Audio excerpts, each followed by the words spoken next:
Film की शुरुआत में हम एक आदमी जिम और उसकी वाइफ के पोस्टर्स देखते हैं, जिससे हमें ये पता चलता है कि वो दोनों बहुत ही अच्छा बिजनेस किया करते थे। ये कह लें कि वो अपने कारोबार की वजह से बहुत ज्यादा मशहूर भी थे। जिम जो कि अपने क्लाइंट के साथ बिजी होता है, तभी उसे उसकी वाइफ की कॉल आती है, जो आज रात जिम को जल्दी घर आने का कह रही थी, क्योंकि आज उनकी शादी की सालगिरह थी। मगर काम के चक्करों में जिम भूल जाता है और लेट हो गया था। उसकी वाइफ घर पर उसका इंतजार कर रही थी और बहुत ज्यादा गुस्से में भी थी। जिम जब घर आता है तो अपनी वाइफ के लिए प्यारा सा टेडी लेकर आया था, लेकिन उसकी नाराजगी अब भी खत्म नहीं हुई थी। वो जिम से कहती है कि तुम हमेशा ऐसे ही करते हो, आजकल तुम अपने बच्चों को भी सही तरह से टाइम नहीं दे रहे, सब कुछ काम ही नहीं होता। जिम, उनके 2 बच्चे थे। जिम सब बातें सुनकर कहता है ठीक है, इसमें फिक्र की क्या बात है, कल हम सब मिलकर छुट्टियों पर चलते हैं, खूब सारी मस्ती करेंगे, हल्ला गुल्ला बहुत कुछ। ये बात सुनकर जिम की वाइफ खुश हो जाती है। अब जिम ये सब बताने अपने बेटे को जाता है कि वो कल घूमने जा रही है, तो वो देखता है उसका बेटा चिल्लाता हुआ कमरे से बाहर आ रहा था। दरअसल जिम के बेटे को मकड़ियों से बहुत डर लगा करता था। जिम अपने बेटे के कमरे में जाकर उस मकड़ी को मारने का कहता है और साथ ही अपने बेटे से ये भी कहता है, बेटे तुम बड़े हो गए हो, तुम्हें अब अपने डर का सामना करना चाहिए। तभी पीछे से जिम की बेटी आकर उस मकड़ी को मार देती है और साथ ही अपने भाई को बहुत चिढ़ाती है कि तुम कितने डरपोक हो ना। उधर ही जिम की वाइफ के पास एक आदमी की कॉल आई थी, जो उसे अपना मेंशन बेचना चाहता था, जो कि एक बहुत बड़ा महल था। जैसे कि हमें पता है कि जिम और उसकी वाइफ का बहुत बड़ा बिजनेस था। वो आदमी जिम की वाइफ से ये कह रहा था कि कल आकर वो उसका मेंशन देख जाए, मगर जिम की वाइफ उसे मना कर देती है, ये कहकर कि कल वो अपनी फैमिली के साथ छुट्टियों पर जाने वाली है। तभी जिम आकर अपनी वाइफ को रोकता है और कहता है कि ऐसा मत कहो, क्योंकि मेंशन एक बहुत अच्छी जगह पर था, जिसे बेचकर इन्हें बाद में बहुत सारे पैसे मिलने वाले थे। जिम अपनी वाइफ से कहता है, देखो कल हम जाते हुए मेंशन को देखते चलेंगे, इस तरह आराम से हमारे 2 काम हो जाएंगे। अगली सुबह जिम अपनी पूरी फैमिली के साथ उस मेंशन को देखने पहुंच गया था, पर जब वो उस मेंशन का गेट बंद देखते हैं तो वापस जाने लगते हैं। लेकिन अचानक से उस मेंशन का गेट खुद ब खुद खुल गया था, जो देखकर जिम और उसकी वाइफ को थोड़ा अजीब लगा था, मगर वो इस बात की परवाह ना करते हुए अंदर चले जाते हैं। जिम को मेंशन के अंदर एक कब्रिस्तान दिखाई देता है, जिसे देखकर सभी डर गए थे। तभी अचानक से वहाँ पर तेज बारिश होने लगी थी। बारिश होने की वजह से सब लोग मेंशन के गेट के पास आकर खड़े हो गए। जिम जब मेंशन के गेट को बजाता है तो गेट खुद ब खुद खुल गया था। अंदर आकर जिम और उसकी वाइफ को मेंशन बहुत अच्छा लग रहा था, वहीं पर उनके बच्चों को वो बिल्कुल अच्छा नहीं लगता। तभी सामने से एक नौकर आता है, जिसका नाम रेम्सले था। उससे जिम जब हाथ मिलाने की कोशिश करता है तो वो कहता है, मेंशन के मालिक आपका खाने पर इंतजार कर रहे हैं। पर जिम की वाइफ उसे मना कर देती है, ये कहकर कि हमें कहीं और जाना है। लेकिन जिम अपनी वाइफ को रोकता है और कहता है, कोई बात नहीं, हम थोड़ा लेट चले जाएंगे। अब ये सभी खाने के टेबल पर जाते हैं, जिसको बहुत ही खूबसूरत तरीके से सजाया गया था। वहाँ पर इस मेंशन का मालिक भी था, जिसका नाम ग्रेसी होता है। वो भी जिम से कोई बात नहीं करता, उसका ध्यान सिर्फ जिम की वाइफ पर था। ग्रेसी खाना खाते हुए जिम की वाइफ से काफी बातें कर रहा होता है, जो अब जिम को अच्छी नहीं लग रही थी। वहीं पर इस मेंशन के 2 और नौकर आते हैं,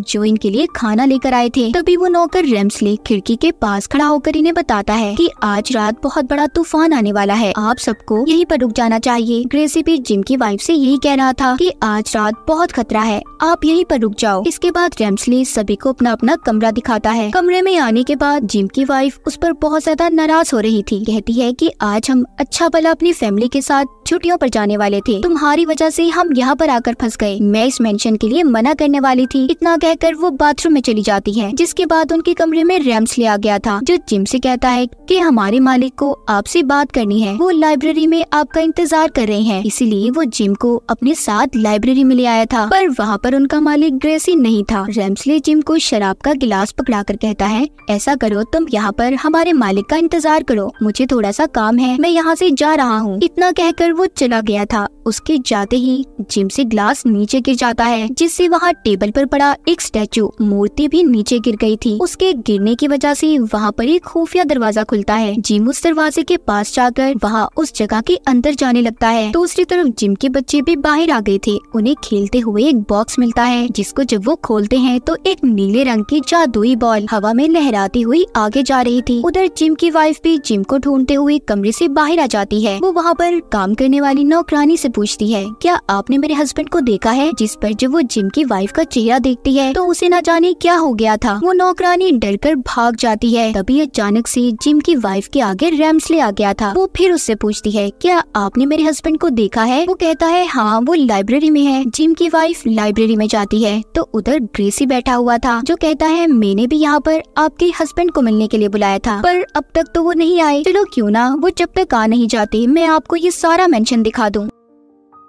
जिम की वाइफ ग्रेसी को मना नहीं कर पाती और उसके साथ मेंशन घूमने चली जाती है, जहाँ पर बातों ही बातों में जिम की वाइफ ग्रेसी से पूछती है कि ये घर इतना खाली क्यों है। वो कहता है कि ये जब से खाली है जब से मेरी मंगेतर ने अपनी जान दी थी। मैं उससे बहुत प्यार करता था, हम दोनों की शादी होने वाली थी और उसने शादी वाले दिन अपनी जान ले ली। इतना बताकर वो जिम की वाइफ को अपने साथ डांस करने का कहता है, मगर जिम की वाइफ उसे मना कर देती है। तभी उसके चारों तरफ भूत आ गए थे जो डांस करते हैं। जिम की वाइफ बहुत डर जाती है। ग्रेसी कहता है, क्या तुम्हें अब भी कुछ याद नहीं है? ग्रेसी बार बार जिम की वाइफ को अपनी मंगेतर का नाम लेकर बुला रहा था और ऐसा क्यों था ये हमें कहानी में आगे जाकर पता चलेगा। मगर जिम की वाइफ को कुछ भी समझ नहीं आ रही थी, इसीलिए वो हाथ छुड़ाकर डर कर वहाँ से भाग जाती है। उधर जिम, जो कि खुफिया दरवाजे के अंदर था, वहाँ पर चारों तरफ अंधेरा होता है। वो अपनी जेब से माचिस निकालकर वहाँ पर पड़ी मोमबत्तियों को जलाकर यहाँ वहाँ देखने लगता है। वहाँ पर जितने भी स्टैचू मूर्तियाँ थी सभी जिम को घूर रही थी, मगर जिम का ध्यान उनकी तरफ नहीं जाता। तभी उसे वहाँ पर एक लेडी की आवाज सुनाई देती है। जिम उस आवाज का पीछा करता एक दरवाजे तक पहुँच गया था। वहाँ अंदर जाने पर उसकी मुलाकात एक जादूगरनी से होती है जिसको क्रिस्टल बॉल में कैद किया हुआ था। वो जिम को हवा में उड़ा देती है। जिम बहुत ज्यादा डर गया था और वहाँ से भाग जाता है। दूसरी तरफ जिम के बच्चे उस जादुई बॉल का पीछा करते स्टोर रूम तक आ जाते हैं। वहाँ पर वो एक बहुत बड़ी तस्वीर को देखते हैं जो कि ग्रेसी की मंगेतर की थी। वो बिल्कुल उनकी मॉम जैसी थी,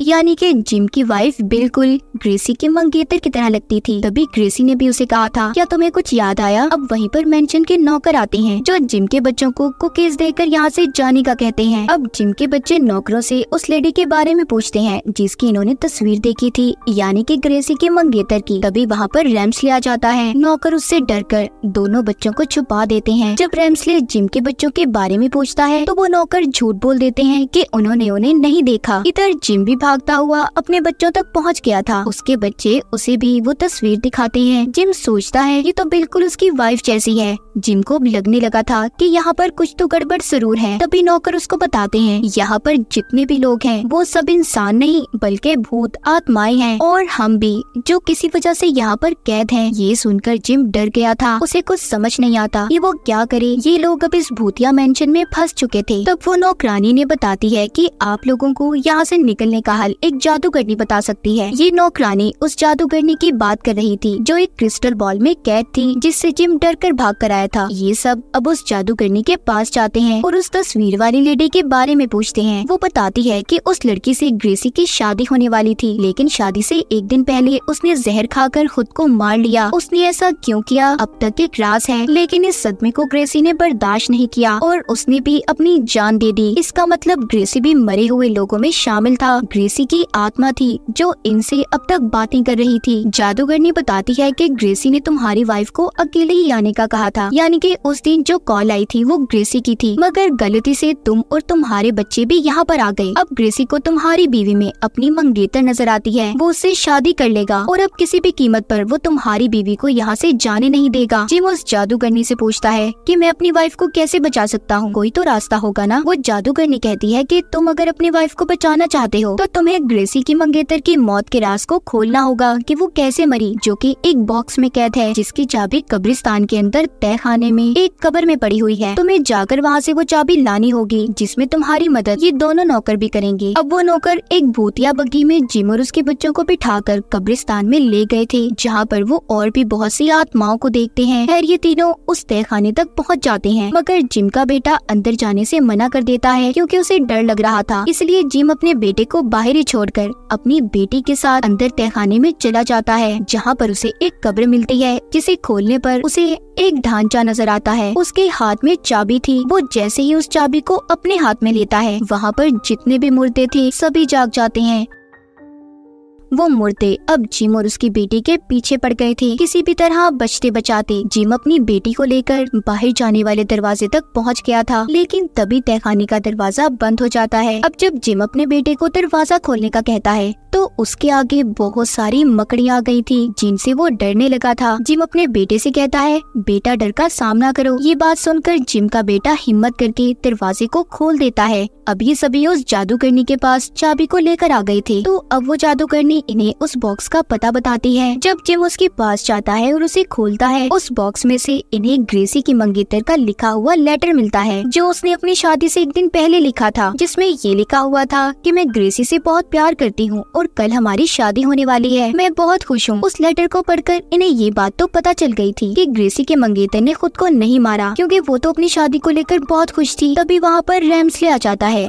जिसे देखकर वो दोनों नौकरों की आत्माएं गायब हो गई थी, जो अब तक जिम का साथ दे रही थी। रेम्सले जिम से कहता है, मैंने सोचा भी नहीं था कि तुम यहाँ तक पहुँच जाओगे। अब जिम उसको ग्रेसी के मंगेतर का लिखा हुआ लेटर दिखाता है और पूछता है कि इसका क्या मतलब है, आखिर सच्चाई क्या है। अब रेम्सले बताता है कि हाँ, मैंने मारा था उसको, क्योंकि हमारे मालिक उसकी खातिर सब कुछ छोड़कर जाने वाले थे। वो लड़की हमारे मालिक ग्रेसी के लिए ठीक नहीं थी, इसीलिए शादी से एक दिन पहले मैंने उसे जहर देकर मार दिया। जिम कहता है, जो भी था, अब मुझे मेरी वाइफ और बच्चों को यहाँ से जाने दो। वो कहता है, नहीं, इतनी आसानी से नहीं। आज रात मैं तुम्हारी वाइफ के साथ अपने मालिक ग्रेसी की शादी करवाने वाला हूँ, जिसके बाद ग्रेसी तुम्हारी बीवी को मारकर उसकी आत्मा को अपने साथ ले जाएगा। ये सब सुनकर जिम गुस्से में रेम्सले को मुक्का मारता है, मगर वो तो आत्मा थी, इसलिए गायब हो गई थी। जिसके बाद जिम के बच्चों को उसने एक संदूक में बंद कर दिया था और जिम को गर्दन से पकड़कर मेंशन से बाहर फेंक देता है। तभी दूसरी तरफ जिम की वाइफ अपने बच्चों और जिम को ढूंढते हुए कमरे में आ गई थी, जहाँ पर रेम्सले पहले से मौजूद था। वो जिम की वाइफ को जादू के जरिए उसके बच्चों को दिखाता है। कहता है कि अगर तुमने आज रात ग्रेसी से शादी नहीं की तो तुम्हारे बच्चे बहुत बड़ी मुसीबत में आ सकते हैं। जिम की वाइफ के पास कोई और रास्ता नहीं था, इसीलिए अपने बच्चों की जान बचाने के लिए वो शादी करने के लिए मान जाती है। बाहर जिम मेंशन में अंदर आने की कोशिश कर रहा था, मगर नहीं आ पाता। उसने हर कोशिश कर ली थी, लेकिन रेम्सले के जादू से हर दरवाजा बंद था। जिम बैठकर रोने लगता है और पछताता है कि काश वो यहाँ पर अपने बीवी बच्चों को लेकर कभी न आया होता। तब उसके पास क्रिस्टल बॉल में बंद जादूगरनी आती है, जो उसका हौसला बढ़ाते हुए कहती है, तुम्हें अपने बीवी बच्चों को बचाना होगा। उसकी बात सुनकर जिम हिम्मत करके अपनी गाड़ी में बैठता है और मेंशन को तोड़कर अंदर आ गया था। अंदर आकर सबसे पहले वो रेम्सले के आदमियों यानी के भूतों का मुकाबला करता है, फिर अपने बच्चों को बचाता है। उधर दूसरी तरफ रेम्सले ग्रेसी और जिम की वाइफ की शादी करवा रहा था। तभी जिम अपने बच्चों को लेकर वहाँ पर पहुँच जाता है, जिन्हें देखकर जिम की वाइफ बहुत खुश होती है और भागकर वो जिम के गले लग गई थी। इस बात पर ग्रेसी को बहुत गुस्सा आता है। वो एक तलवार से जिम पर हमला करने वाला था। तभी जिम वहाँ पर ग्रेसी को उसके मंगेतर का लिखा हुआ लेटर दिखाता है और बोलता है कि तुम्हारी मंगेतर ने खुद अपनी जान नहीं ली थी, बल्कि उसे तो इस तुम्हारे खास नौकर ने मारा था, रेम्सले ने। ये बात सुनकर ग्रेसी हैरान हो गया था। अब इन सब बातों के बारे में वो रेम्सले से पूछता है, तो वो कहता है कि